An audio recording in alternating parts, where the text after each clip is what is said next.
प्रामुख्याने गव्यासाठी प्रसिद्ध असणाऱ्या राधानगरी अभयारण्यातील वन्य प्राणी बाहेर येऊन शेतपिकांचे नुकसान करण्याच्या घटनेत वाढ झाली आहे।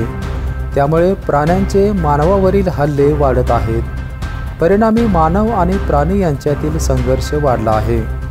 वन्य प्राणी बाहेर येण्याची अनेक कारणे असले तरी सध्या एक महत्त्वाचे कारण चर्चेत आहे।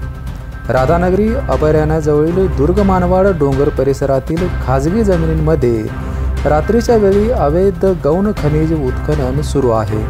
वन विभाग आणि महसूल प्रशासनाचे दुर्लक्ष असल्यामुळेच हा गोरखधंदा सुरू आहे। पाहुयात आमचे प्रतिनिधी उत्तम पाटील यांचा हा खास रिपोर्ट। निसर्ग संपत्तीने नटलेला हा आपला राधानगरी तालुका।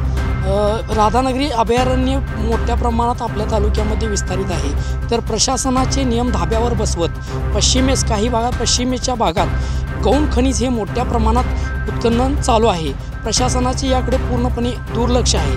हा खेळ चालतो रात्रीचा आणि रात्रीच हा इथून माल भरून जातो। तर प्रशासन याकडे कधी लक्ष देणार? आता तुम्ही माझ्या पाठीमागे बघू शकताय की मोठ्या प्रमाणात हे गौण खनिज केलेलं आहे। तर तहसील कार्यालयाच्या हाकेच्या अंतरावरती हा प्रकार चालू आहे।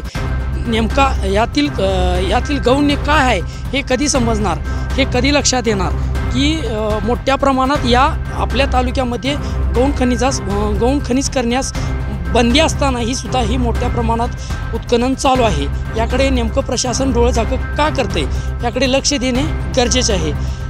प्रशासन याकडे लक्ष कधी देणार हे पाहणं मात्र आपल्याला औत्सुक्याचं राहील। BPN साठी राधानगरीहून उत्तम पाटील।